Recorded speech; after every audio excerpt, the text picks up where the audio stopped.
BBC Hooniverse. You're watching the TGM production.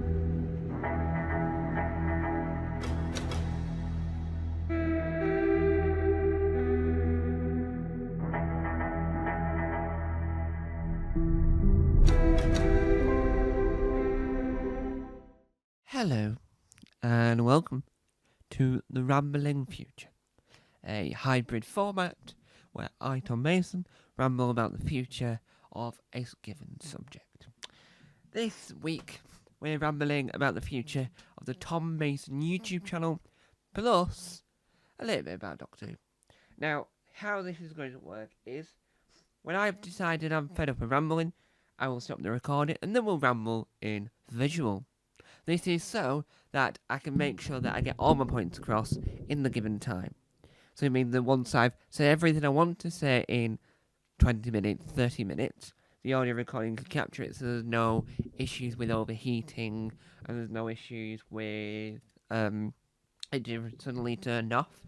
And then I can do a controlled 10-minute ramble in the visual format to explain how we're going to visually fix those rambles, or just talk, or if I'm on about sonic screwdrivers one week, I might visually show it, but I'll start off with audio. This isn't me being, oh Tom, this is so lazy. Oh, are you fed up of filming now? No, this is because you get the best out of the product. Yeah. So today we're going to be rambling about the future of Tom Mason. Let's go. Handheld. That's a Dara Bringo 8-bit reference. So, the future of Tom Mason is looking bright. I'm currently watching on the BBC iPlayer a programme called Small Profits, written by Mackenzie Crook, the writer of, he starred in The Office, but he wrote Detectivist. And it's a gentle, calm, heartwarming programme where not necessarily a lot happens. It's not your James Bonds or your Marvels, right? So this YouTube channel, Tom Mason, will become gentle, calm, and relaxing, whilst we talk about sonic screwdrivers, Daleks, Cybermen, Silurians, the Candyman with a cane on a C, Rose, Amy, Pond, Ace, Caroline Ford, anything to do with Doctor Who, but we'll do it in a gentle format. At the moment, a majority of the films on this channel are discussion or reviews. Occasionally we have a sitcom, occasionally we have a drama, occasionally we have a sketch show, occasionally we have an improvised show, and occasionally we have a podcast. But what I want to do is I want to break the mould of this channel. I want to break the mould of what you think Doctor Who YouTube is. So I want to create more written stuff. I want to create more improvised stuff. I want to create more that isn't discussions.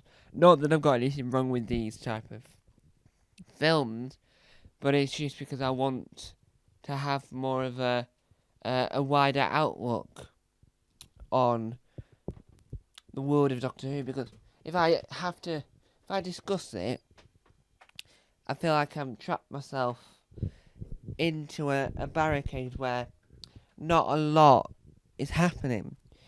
So, for instance, if you look at my last few films, you could probably see that the wording's not the best, titles aren't my forte, and what I'm talking about, yes, it makes sense to me, but really, is that a subject point anyone really wants to be talking about? Is that too close to something else I've spoken about? And that's my problem. If I talk about K9, and then a couple months later and do another film on K9, it's like, well, what am I going to talk about differently about K9 this time that isn't me going, oh, I love the TV film, oh, I love the Australian series, oh, I think it's brilliant, and no one can tell me otherwise, which is true. I'm a massive fan of the Australian spin-off, and no one can tell me anything else. No one can say, Tom, that's, no, no one can say that, because by that point, get the thought, you get the process of, right, so why do I like the Australian one? And why do I like the Australian one more than anyone else? Because if you think about it realistically, a lot of people don't like the Australian K9 series, and I can sort of understand why a lot of people aren't a fan of the Australian series, because it makes perfect sense why someone doesn't like the Australian stuff. And I'm not saying that I can't have my own opinion. Yes, I can have my own opinion, and really, I am 100% allowed it. And what that really does, is it means, right, so, what are we going to discuss on that point then? How are we going to make that different? How are we going to be like, actually, I quite liked it? I mean, the thing that makes something interesting about, let's say, talking about the K9 stuff, is that Channel 5 and Disney XD in the UK aired that series, and it's like, right, so what makes that unique, or what makes that sort of special? And it will just that, yes, they weren't allowed to mention Doctor Who, yes, it had to be sort of different, but it showcases a point that not many people discuss when talking about it, is that,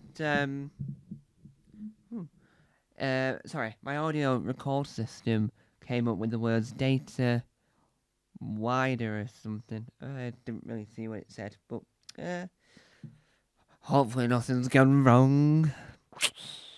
Yeah. And so we talk about the fact that, yes, at that time, in the world of Doctor Who, you had the writers were the creators of that sort of character, if you will.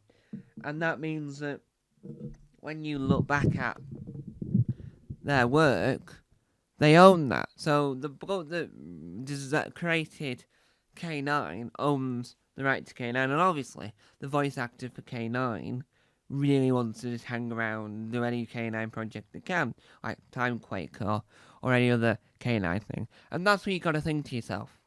How are you going to make that film more interesting than when you last talk about K9 retrospective? How are you going to discuss K9 further so you're not feeling like you're repeating that K9 story? It's like Sonic Screwdrivers. Yes, that can change if there's a new one on the horizon, but not always there is, and there's other colour variation, and there's not really much you can talk about. Unless you go online and buy a replica Sonic Screwdriver, a custom Sonic Screwdriver, or one of the designers that have created a physical version of a Big Finish Sonic Screwdriver, then yeah, something different to talk about.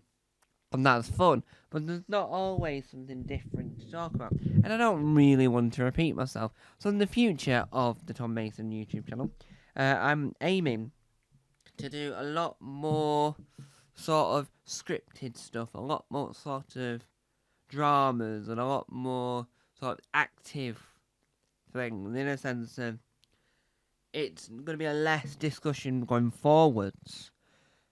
About summertime will be a lot less discussion. There'll be a lot more written work. It'll be a lot more like sort of, yes, I'll still do the podcasts, but there'll be a lot more sketch shows. There'll be a lot more comedies, there'll be a lot more dramas. There'll be a lot more Who and Ories, Who Schools, and all this will be improved and developed and expanded so that the format is sort of better. So Who and Ori is returning, but Who and Ori at the moment is going through the Mr. Members, and I want to make sure that goes on for as long as possible, whilst I'm trying to find guest readers from the world of either Doctor Who or the world of Fan Doctor Who, which is like the Doctor Who people on YouTube, whether or not that's other discussion people, other reviewers, and other fan film and fan series creators. So hopefully that'll happen in the future. But overall, I think that the future of the Tom Mason YouTube channel is bright, no matter if the series doesn't return in 2027, or if nothing further happens on the world of Doctor Who. We'll still be talking about it, and we've got Big Finish to cover. There's a lot of Big Finish still to cover, and hopefully we'll be covering Big Finish for quite a while, a lot of years later, and I don't think there's anything we can argue about Big Finish, because obviously, as we know now, 2035, it's a year I never thought of, but that's when the license expired before they renew the contract, so hopefully we'll be able to review a lot more Big Finish, even if the TV series doesn't continue after the 2026 Christmas special. So, there we have it. Yes, I know the rambling was quite short, but I've done something quite interesting. I didn't need to mention it. You can see what's happened. Thank you guys for watching. Bye-bye.